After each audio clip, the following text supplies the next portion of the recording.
അറബികളെക്കുറിച്ച് പറയുമ്പോൾ നമുക്ക് പറയേണ്ടി വരും അവർ സ്വയം പൊങ്ങികളാണ് എന്ന്. കാരണം ഒരു സമയത്ത് അവർക്ക് ഉടുതുണിക്ക് മറുതുണിയില്ലായിരുന്നു. അങ്ങനെ ഇരിക്കുമ്പോഴാണ് അറബി നാടുകളിൽ കറുത്ത പൊന്ന് കണ്ടെത്തിയത്, അതായത് അസംസ്കൃതമായിട്ടുള്ള എണ്ണ. ഈ അസംസ്കൃതമായിട്ടുള്ള എണ്ണ ദശലക്ഷം കോടി രൂപയ്ക്ക് അമേരിക്കൻ ഐക്യനാടുകളിലും മറ്റു പല രാജ്യങ്ങളിലും അവർ വിൽക്കുവാനായിട്ട് തുടങ്ങി. അതിനോടനുബന്ധിച്ച് പ്രകൃതിവാതകവും അവർക്ക് അവിടുന്ന് ഖനനം ചെയ്ത് കിട്ടുകയുണ്ടായി. അതോടുകൂടിയിട്ട് അവരുടെ കയ്യിൽ വരുന്ന പണത്തിന് കൈയും കണക്കുമില്ല. അപ്പോൾ അവരെന്താ ചെയ്യുന്നതെന്ന് പറഞ്ഞു കഴിഞ്ഞാൽ, വിശ്വസിച്ചാലും ഇല്ലെങ്കിലും അംഗീകരിച്ചാലും ഇല്ലെങ്കിലും പ്രത്യക്ഷമായും പരോക്ഷമായും വെള്ളക്കാരെ അനുകരിക്കുകയാണ് അവർ ചെയ്യുന്നത്. അമേരിക്കയിലും യു കെയിലുള്ള ആളുകളെ എല്ലാ രീതിയിലും അനുകരിക്കുകയാണ് അവർ ചെയ്യുന്നത്.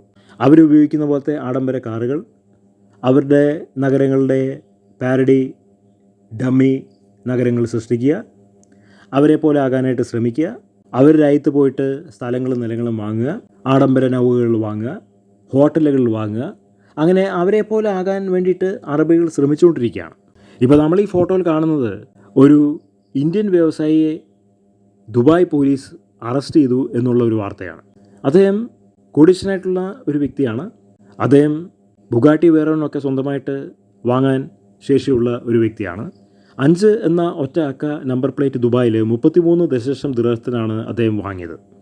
അവസാനം അബുദാബിയിലും അപ്രകാരം അത് ചെയ്തു. അദ്ദേഹത്തിൻ്റെ പേരാണ് ബൽവീന്ദർ സിംഗ് സാനി. വളരെ സമ്പന്നനായിട്ടുള്ള ഒരു ബിസിനസ്സുകാരനാണ് ദുബായിലും ഇന്ത്യയിലും. അദ്ദേഹം പണം പലിശയ്ക്ക് കൊടുത്ത വിഷയത്തിലാണ് ഇപ്പോൾ പിടിക്കപ്പെട്ടിരിക്കുന്നത്. അദ്ദേഹം പറയുകയാണ്, അദ്ദേഹത്തിൻ്റെ വീടിൻ്റെ ഉള്ളിലേക്ക് ബുഗാട്ടി വേരോൺ അദ്ദേഹത്തിന് പാർക്ക് ചെയ്യാൻ പറ്റുന്ന ഒരു സൗകര്യം ഒരുക്കി തരണം എന്നുള്ളതാണ് പറഞ്ഞിട്ടുള്ളത്.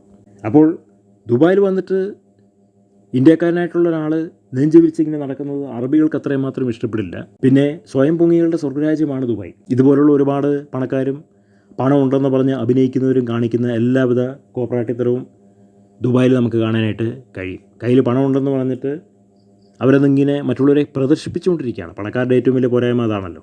അവരുടെ കയ്യിലിരിക്കുന്ന പണവും പ്രതാപവും അവർ മറ്റുള്ളവരെ കാണിച്ചുകൊണ്ടിരിക്കും.